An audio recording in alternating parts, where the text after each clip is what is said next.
In the past months, one problem I've discovered within myself is that I tend to err on the side of negativity for a variety of topics. This causes me to have a very unhappy disposition and makes my day-to-day much less pleasant. In order to counteract this, I've strived recently to look on the bright side of everything and to see the good in things wherever I can. Unfortunately, this initiative coincided with the release of Call of Duty Black Ops 7. I've tried to see the good in this game. I have searched for positives, and I've even found a few, but it pales in comparison to all the bad brought about by this game. I want to preface that I'm specifically talking about Black Ops 7 Zombies. There is multiple options of different things you can download in the game. You can get just the Zombies mode, just the multiplayer mode, just the campaign. They're all shipped in one package, but you choose what you want to actually have installed when you download the game. And I had no interest in playing the campaign after seeing just a few cutscenes and boss fights going on in there, and the multiplayer looked almost the exact same as it did on Black Ops 6. From what I hear, there's all kinds of balancing problems going on over there, and the writing for the whole main Call of Duty campaign is horrible and inconsistent with previous games. But I'm going to leave all of that alone. Other people have talked about that extensively. If you want any idea of what's wrong with the multiplayer, just go watch the Video Game Donkey video. That's generally a pretty good highlight of all the issues with that. But I'm here to talk about the zombies. So, I have plenty of points on both the good end and the bad end of things, and I'm going to jump right into things by talking about first, the good. First, there's some good gameplay aspects that this brings to the table. Not things that are really innovations, but things that are just nice that they've included. First, Easter egg steps. The main map that they've released is Ashes of the Damned. They do have a side survival mode of just one area, the little farm area. But I'm really just going to talk about the main map as a whole. Ashes of the Damned has some really nice Easter egg steps. There's a bit where you get different colored lightning strikes to rain down on the map, and you freeze time as it's striking, and there's cool steps that coincide with that.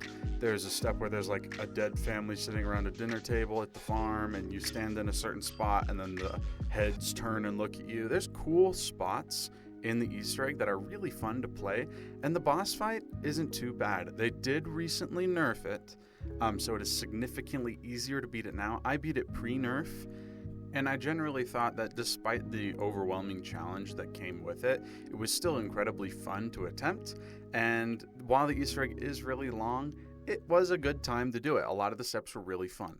Also, the Easter egg song was fantastic. Kevin Sherwood always delivers on every map. He makes amazing music, and this game is no exception. So I'm very happy to see that he's still kicking and doing a great job. Other thing, good additions. There are some good additions and innovations to the game. They added a truck, because this is a very large map, like Transit, where there's a bunch of different locations with some in-between aspects. And rather than having a bus that follows a certain route and goes around on a schedule, they instead decided to put a vehicle in the map, a truck that you drive around to different locations and can park wherever you want. I think it is a very fun addition. Say what you will about it being potentially broken or really, really overpowered. I don't really care, because me personally, I enjoy sometimes when they let us as a community have those overpowered things, so we can just enjoy the game being a little bit sided toward us in the zombies mode.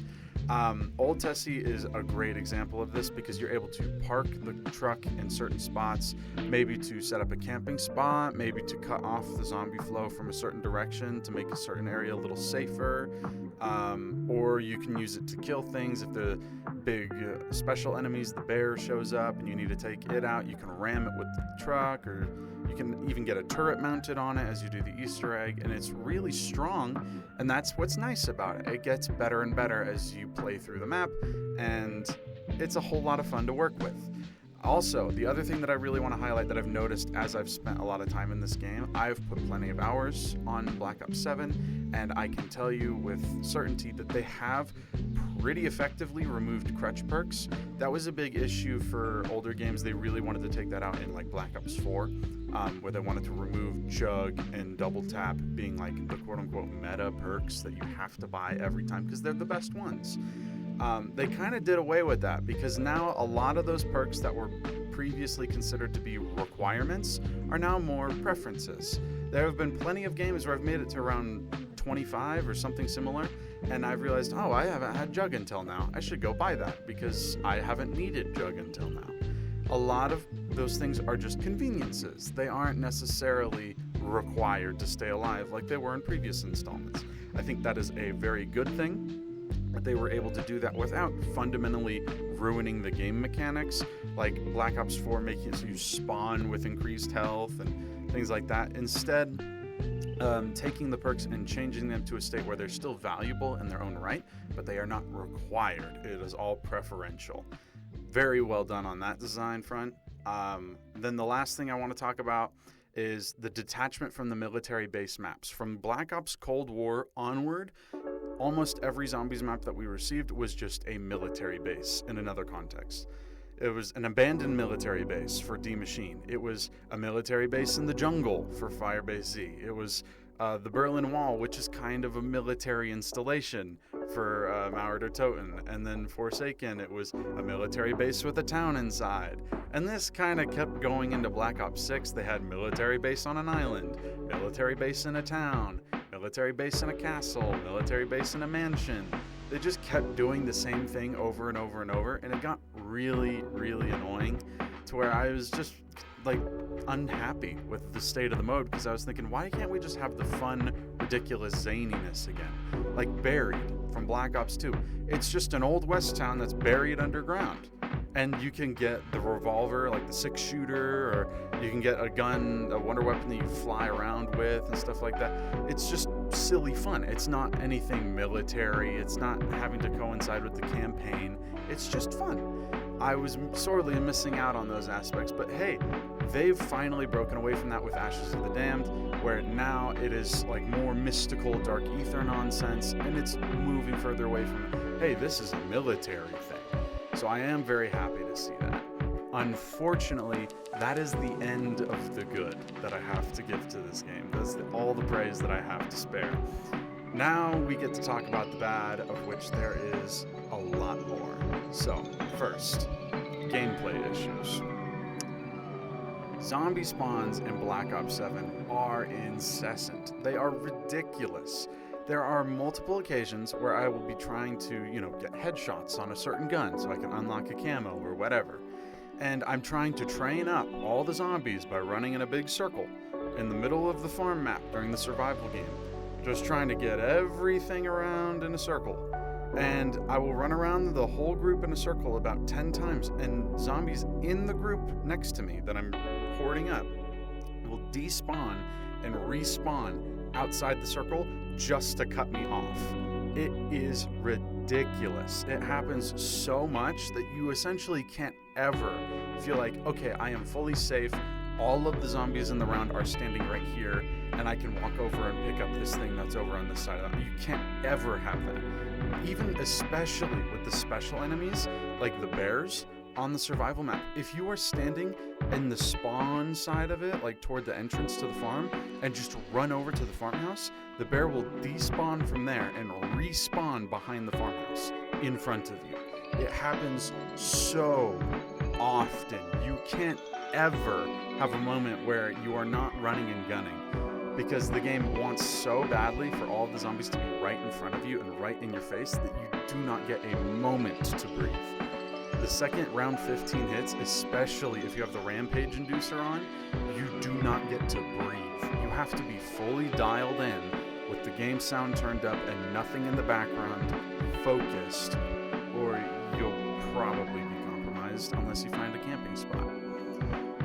Another gameplay issue is that late game recovery is virtually impossible, and this has been an issue for a really long time. Essentially, from once they changed the point system, added salvage, added armor, and all that sort of thing, from Cold War onward, it is impossible to recover if you are in the late game. And what this means is, sure, if you take it down and you have a bunch of money and an upgraded weapon, yeah, you can make a comeback there. But if, say, you join the game really late, or you bleed out and respawn with nothing, you can't recover. You may as well just not be in the game for the rest of the game, because there's no point. You can't recover. Your gun does not do enough damage to kill things, and you don't make money unless you kill things. And if you don't make money, you can't buy more ammo. So you're just going to shoot all of your bullets, make no money, have no bullets, and then have no means of recovery. And you can't get more guns. You can't do anything. Unless somebody is specifically handing you all of the things, like dropping guns on the ground that you can use, there is no way to recover once you get to those higher rounds. You are essentially screwed. The first time I discovered this was all the way back in Cold War, where I was playing a game with a whole bunch of friends, and I was jumping in way late. It was around 35 or something like that, and I joined their game because they had 3 people in the game. One guy who was terrible at zombies, and he was new to it, he had been taking about 30 downs in the time it took for me to go down once, because he's not very good. But he had upgraded weapons, and he kept getting picked up and then getting kills, and he was able to recover every time he went down. Me, I ran around in a big circle and stayed alive for a long time, but made no money, could not upgrade my guns at all. And then when I finally took it down, it was the nail in the coffin. I couldn't recover after that. I got picked up, but I had nothing. I had nothing to my name. I had nothing. So late game recovery in these later installments is virtually impossible. Whereas in an older title, you have 4 perks, an upgraded gun that you can only upgrade once, and that's about it.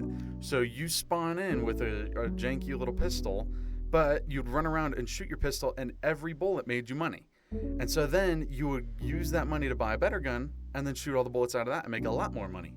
And then you could go buy more guns, or upgrade a gun, or get your perks, and it took you maybe 10 minutes to get right back to where you were, if you fully died out of the game. In this, it is so slow to even set up normally that setting up when everybody else is way further down the pipeline, it's not possible. You can't do it. Next, I want to talk about poor additions and innovations. There are things that they added to the game that either have no place in it or are outwardly bad. First, the special enemies, the bears, and the bees that coincide with the bears, but they don't work. They are not helpful. They do not flow well with the map, they do not flow well with the gameplay, and they slow the game to a crawl. When I'm playing the game, normally I can just shoot the zombies and mind my business. The second I hear the bear spawn in, like a mile away from me, I have to drop everything that I'm doing and prepare for it to show up, because it is now a major issue that the bear is in on the scene. It takes a lot of damage to put down. It is a massive bullet sponge that runs faster than you, even with upgraded stamina to go as fast as you can in the game. It's still faster than you, and it will do half of your health in a single hit, and it can swing while moving faster than you. So good luck outrunning it. And it takes a ton of damage to put down, and even if you do a bunch of damage to it, it will unleash the bees, which will fly at you and then latch onto you and chip away at your health repeatedly. This is a problem for multiple reasons. First, it means that my health never regenerates. I'm getting ticked down slightly, which prevents me from having the cooldown before my health will go back up. It keeps me really low on health constantly. It can also do enough damage that it will trigger things like the Dying Wish augment on my quick revive, and just waste it on a bee. And finally, it will waste my armor really badly. If you have the setting to the default setting, mind you, which it's ridiculous to me that it's the default setting to where if you put armor plates on, it'll keep plating until you're at full. If you go to put one plate on because you have a slightly damaged armor bit and there's bees on you, you'll put one on, the bees will tap you slightly, and that will count as damaging your armor. You'll put on another one, it will tap you again, and you'll put on another armor piece, and you'll do this until you've used every single one you have, just to slightly refill it. You were going to use one piece, and then you've used all of them.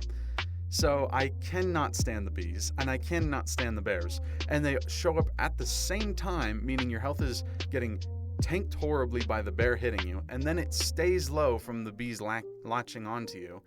and then you get killed. And if you thought that was problem enough, the game will spawn up to 3-4 bears at the same time. So you'll have to deal with so many different mini bosses all at once, and they are all super strong, super tanky, do tons of damage, and move faster than you. How are you supposed to compete with that? I understand it's much easier if you're playing on Ashes over the survival map, because on Ashes you can use the truck to help out and help deal with the bear. But if you're not playing on Ashes, you have to just run around in this janky little crappy farm with no area to move around in, and it's going to outpace you. There's just nothing you can do. It is mind-numbingly irritating. I cannot stand the bears. And sticking with the theme of irritating enemies, there's a lot of armored zombies in the game, which armored zombies are nice because they drop armor plates that you can pick up and put on. Those are good, but there's so many armored zombies that I've noticed in trying to get headshots on certain guns for camos that most of the time my shots will be wasted because it will just bounce off of their armor on their head. I guess a 50 caliber sniper rifle that I've put in a mystical upgrade machine to make it magically powerful, and I shoot that at somebody's head, the little bit of metal, scrap metal that they tape to their head is going to block that bullet, I guess. So I'm wasting bullets half the time because these armored zombies will just take any amount of damage and survive through it unless it's an insta-kill. And it's not a fun, engaging thing to counteract. It just means, hey, use twice as many bullets on this guy just because we decided. And there are so many armored zombies. They are everywhere. Most of the time, it feels like there's more armored ones than non-armored ones. And I cannot stand it. Moving on from bad enemy types, let's go to bad assets at your disposal. First, they added a new perk to this game called Wisp Tea. Wisp Tea is an issue. It's bad. It's always bad in every circumstance. And I read through all of the different augments you can put on it and the ways you can change it. And I thought, hey, if you max it out, it looks like it might actually be valuable for camping strategies. Because it will heal me constantly over time, and it will grab stuff for me. So all the salvage that gets dropped, it'll pick it up for me. That sounds like it'd be really nice. And so I'm going to grind until I get all of that, and it can hold the last zombie for me. So there's 4 different variants. First, the damaging variant. It just flies around and kills stuff for you. That variant is a problem because it doesn't do enough damage to things to actually be making a big difference. It just does enough to take your kills from you and not give you anything for it. So that one is not fun or enjoyable. The second one, it distracts the zombies. It will draw them to a certain point and distract them there and damage them a little bit.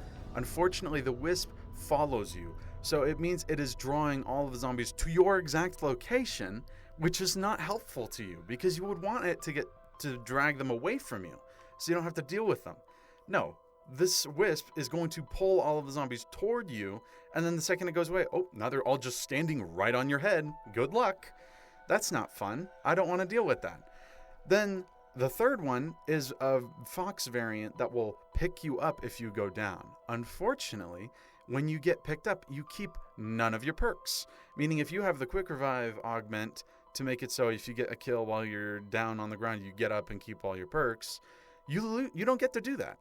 It just takes away your agency as a player and says, hey, we're going to pick you up, give you nothing in return, and just say bye, have fun dying, and that's it. Then the fourth variant, the one that I actually thought might be good, the Maiden, is supposed to fly around near you and periodically heal you. Issue is, it heals you for about 4 health every maybe 5 seconds. For reference, you start the game with 150 health. So that 4 health, if I'm pinned in a corner and about to get killed, 4 health every 5 seconds probably isn't going to outpace all the zombies ripping my face off. So I die anyway. It does nothing.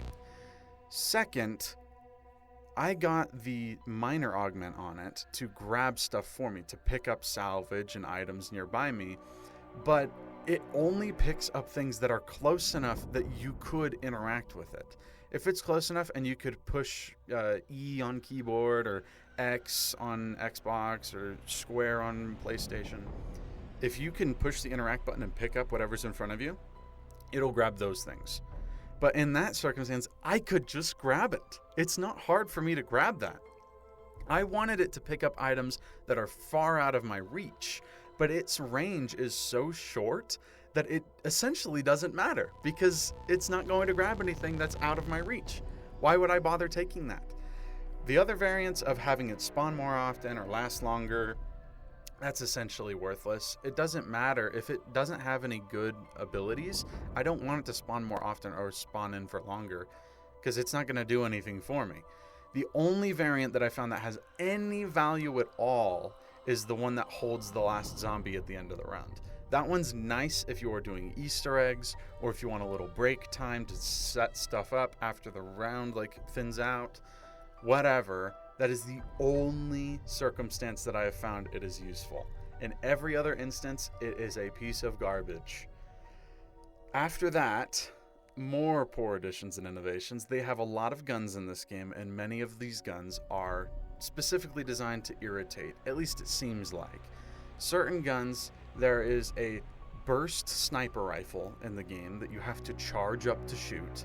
And there is a rocket launcher that you need to charge up to do a little blast next to you, and it overheats after every shot. Guns like these are not put in the game because they're fun and engaging. They're put in the game specifically to make the grind harder and take longer, because it is not fun to use these guns. You are not using these in any normal circumstance unless you are like, okay, I want to get these camos and I have to get them on every gun in order to get to the next tier of camo. So yes, it is there specifically to extend the grind of the game, which I'll talk about a little more in a bit, but just irritating guns that are thrown into the game just to extend the life cycle a little longer feels cheap, and I don't like it.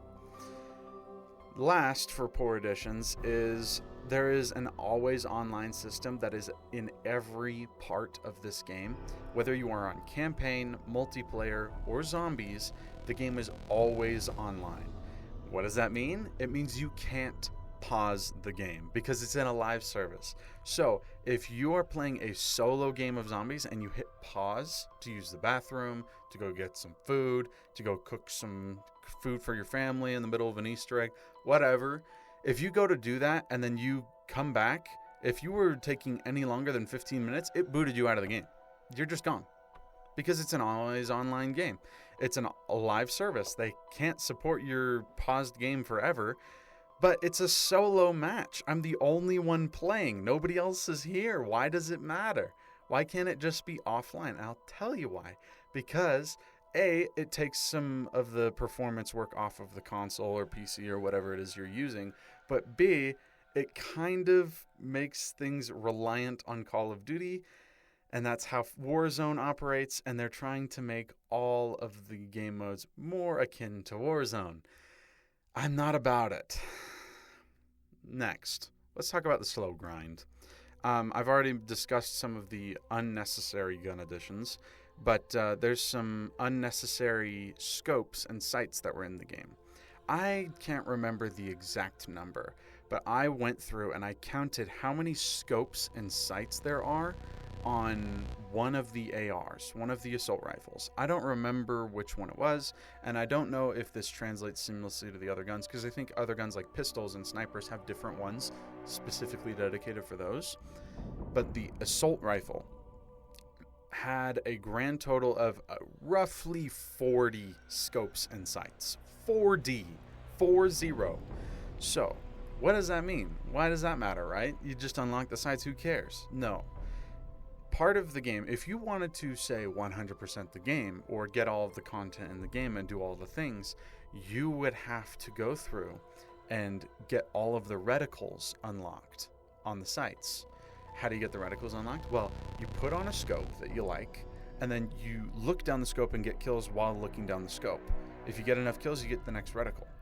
to get the max reticle on one of the scopes, I believe it's about 2,000 kills, roughly. It could be more, I don't remember, but it's somewhere around there. So if there's 40 scopes and sights on one of the guns, and there's alternative versions on other guns like pistols and snipers, let's say 60. There's a total of 60 different scopes and sights in the game, and you need 2,000 kills on each one of those. That is almost 100. That is 120,000. 120,000 kills while looking down these sights. And you'll have to swap them out and leave the game and change the attachments and restart, all just to get all of the reticles on all of them. And why is this in the game? Specifically to just make the game longer, to make it take longer. Did anyone ask for all of these scopes and sights? Nope. Could they have removed most of them? Yeah, they could have, because most of them have no purpose. They are the exact same as these other ones, but they just look a tiny bit different. Nobody cares. It's not a big deal. You could take it out, and I don't think anyone would complain. But there they are, just to make the grind of the game longer. Second, research. For these augments on these perks and these different unlockables in the game, the perks, the ammo mods, and the field upgrades, you need to research them. What does that mean? You need to equip it on your research slot and then just play the game. If you get to a high round and you leave or die or whatever, then it will get a certain percentage of whatever you have set to research done. And if you research it all the way, you have all of these different ways you can change it.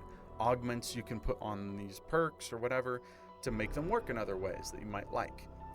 To get an get a perk or something similar to be researched, there is a percentage that, goes up, and you get more as you go through it. And once you get to 100%, you get to unlock more than one of the minor augments, which is nice. It takes so long to research these things, and it takes longer the further in you are. So when you start, if you are at 0% on something and you get to a pretty decent round, like round 40 or something, an exfil, then that thing that you have set to research will probably get 2 augments in one game. That'll get a ton of progress done. But if you're up at like 85% and you get the same game, you'll go from 85 to about 89.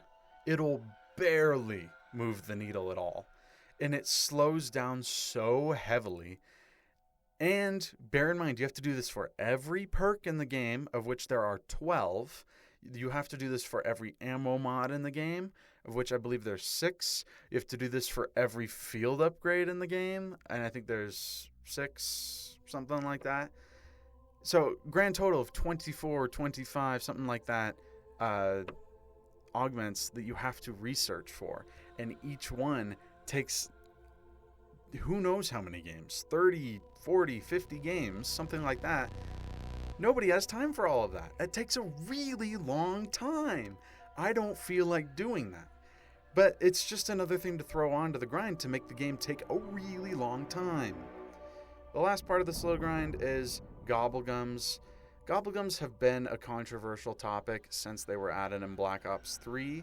And back then it was a lot more of a loot boxy system, which that is a bad business model. I think we can all agree that was not great, and we don't appreciate that much. But the way it stands now is you can buy packs of individual gobblegums, which is still not my favorite. And to earn gobblegums in game, it is even slower now than it was back in Black Ops 3. There were certain strategies in Black Ops 3 you could implement to speed things along, such as on Shadows of Evil. You could spawn in and shoot the Shadow Man and skip a bunch of rounds and make a whole bunch of money really fast, and then just run through the map and buy everything, and then leave the game. And you do that enough times, it's just linked to how often you buy something.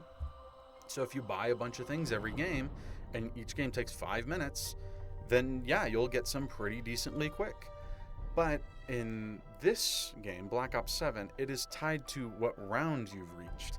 If you get to a high enough round, you'll unlock 1 or 2 gobblegums, and they are random still.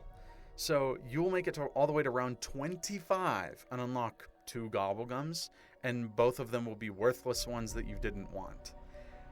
I have played Black Ops 6 and Black Ops 7 both a crazy amount. I got to Dark Matter on Black Ops 6, and I'm working toward the same equivalent in Black Ops 7.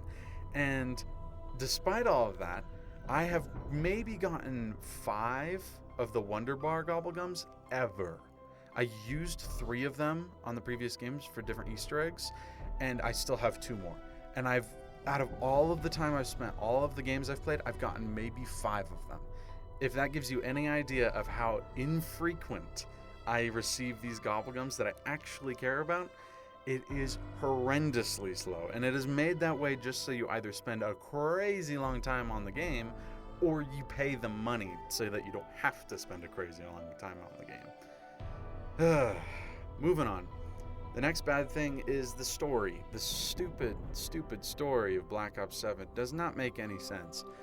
I mean, it's one thing because I'm not going to sit here and highlight that, oh, this is way too over the top, this doesn't make any sense, this doesn't fit in zombies, because that's not the case. We've had crazy maps in the past like Gorod Krovi and Zetsubo no Shima and Revelations especially that are really wild and over the top, but they work primarily for one reason, and that's the characters are supposed to be there.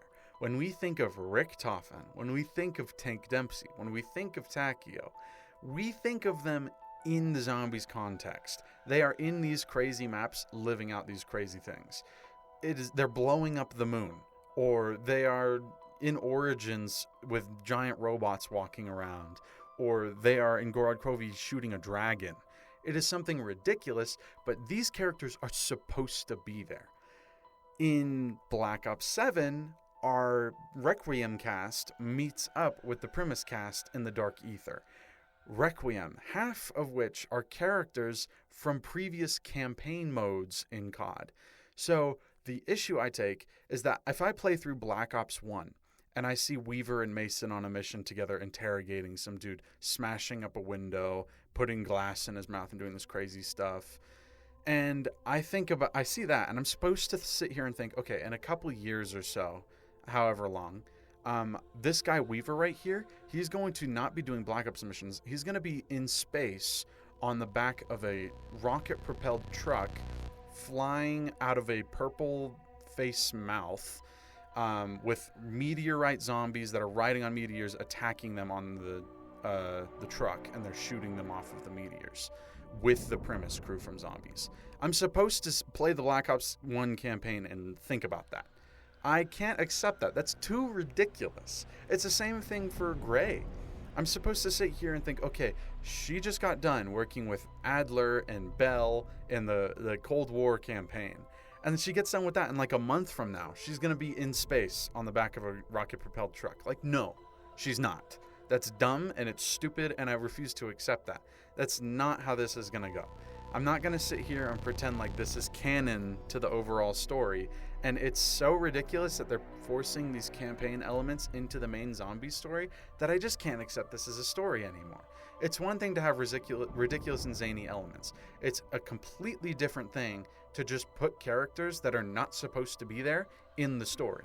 Because now it doesn't feel like a ridiculous, silly story. It feels like fan fiction. And I am not here to get invested into your zombies fan fiction.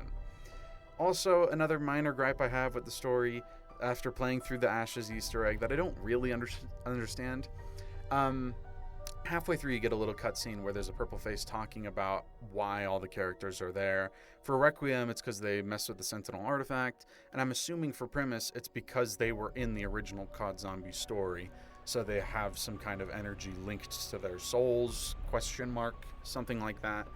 And that's all well and good, because Primus gets brought into the world just for that reason. But my problem is, why specifically these variants of Primus? Because they have never come across the Sentinel artifact before. As far as we knew, Tank was on the toilet when he got brought in. Richtofen was receiving a medal when he got brought in. They had no relation to the zombies story at all up to this point. They were just living their normal lives as they should have in their respective dimensions, and then just got sucked into this whole situation. It doesn't make any sense. And if that's the logic we're working off of just, oh, it's just their souls, why is it just these variants? Why isn't there 100 different tanks, 100 different Tachios, 100 different Richtoffens? Why are they all just these ones? What did they do to specifically end up in this situation? Maybe it'll get explained later on. I don't know yet. It's just the launch map. That's all we have access to at this point. But I can't understand this.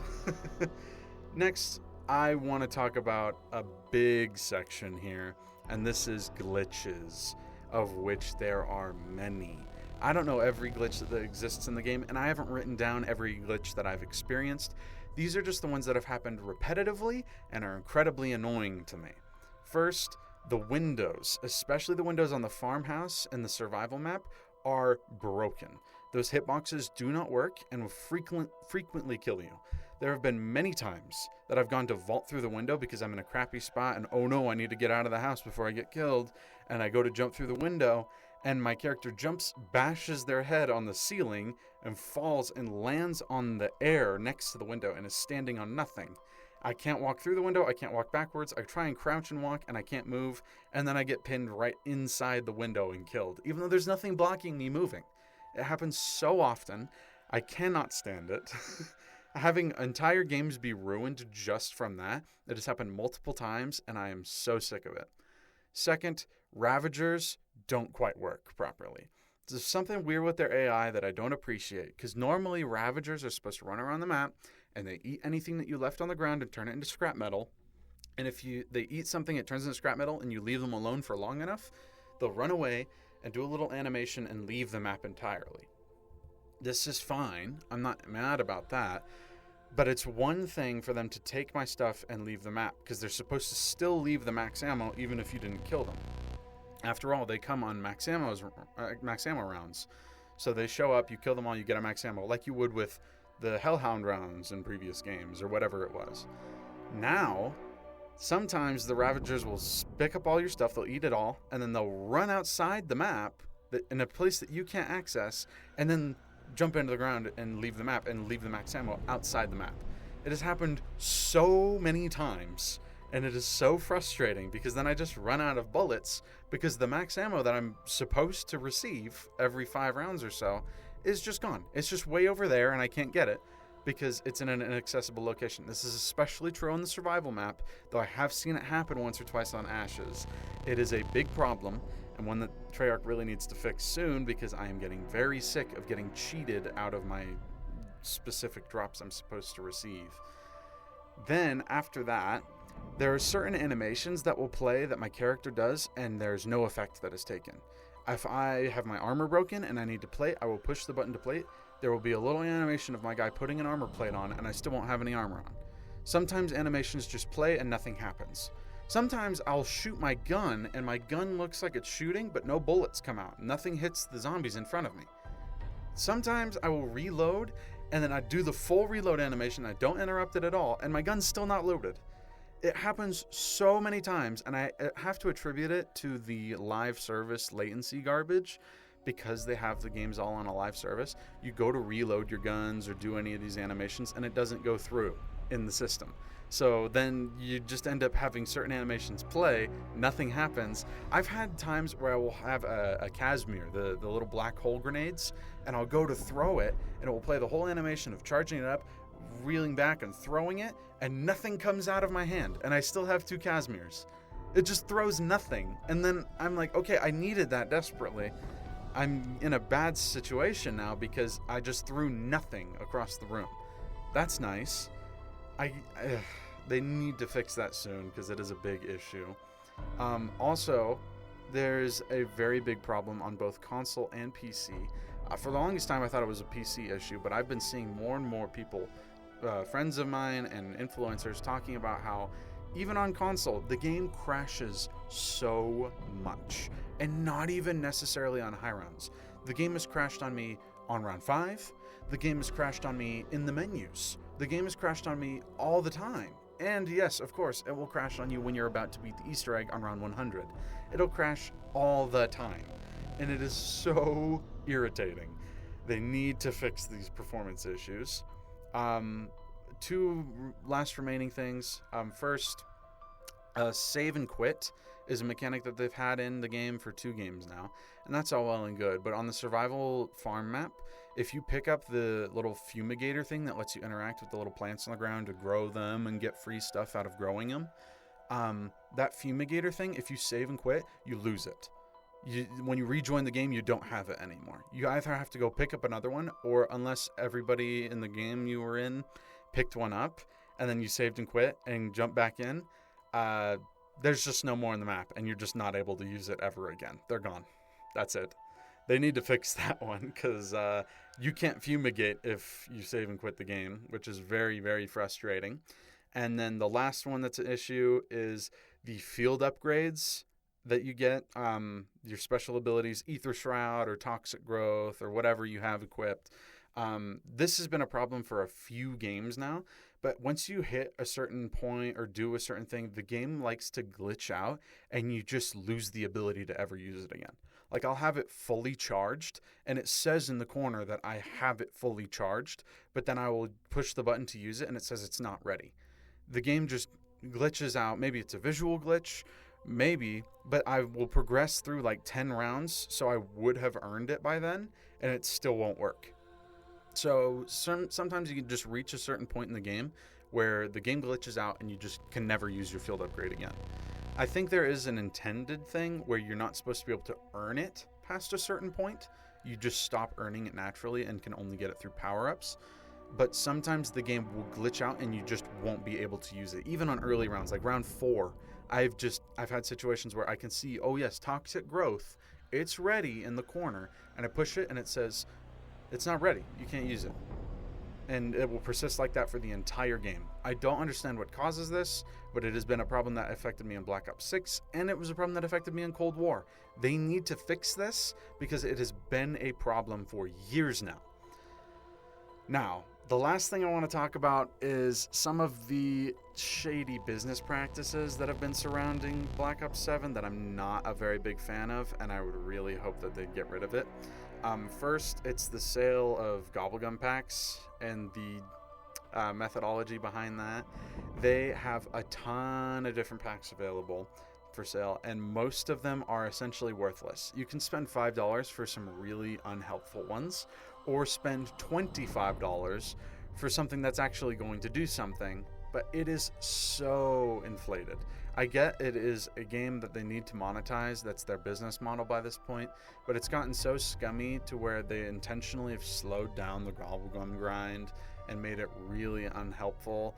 And then the gameplay loop is intentionally frustrating and makes you want to cheat your way ahead, and then sells the Gobblegums right there that just allow you to cheat the game. They're perfectly well within their rights to do so, but I don't love the business choices. Second, it's their use of AI in both their writing and their production. Microsoft has gone on record saying that they want to put AI in every phase of the game creation process. They want every part of the process to have some amount of AI help in it, which I get is good for their labor costs, but I don't appreciate it. The consumers these days, especially people who consume video games, do not like AI in their products because it usually means a worse product that is missing the mark. It is not curated. It is not handmade. It is not made to be a good product. It is made to make money and be cheap. And we don't want a product that is going to make money and be cheap. We want a good quality product that is worth the money that we shill out to these people. So, I don't appreciate their use of AI, and I can't help but think that they are using AI after seeing some of the story beats in the campaign and seeing the way that the story has been going in the zombies mode. Part of me thinks I don't think anyone's really even at the writer's table anymore. I think it's just ChatGPT at the wheel. And then the last thing that kind of irks me a little bit is I feel like typically a lot of the COD games like to do double XP things really early on because it drives up player counts, it keeps players invested, and it helps the player retention because then people get invested after getting a certain distance into the game. But they had their double XP weekend this last weekend, and that was all well and good. I played in it for a while, and then the weekend wrapped up, and then they gifted me 5 hours of double XP tokens that I can use whenever I want just for playing during that time. Maybe this is something totally normal for the games. Maybe this is something that I forgot about that was a thing in the past.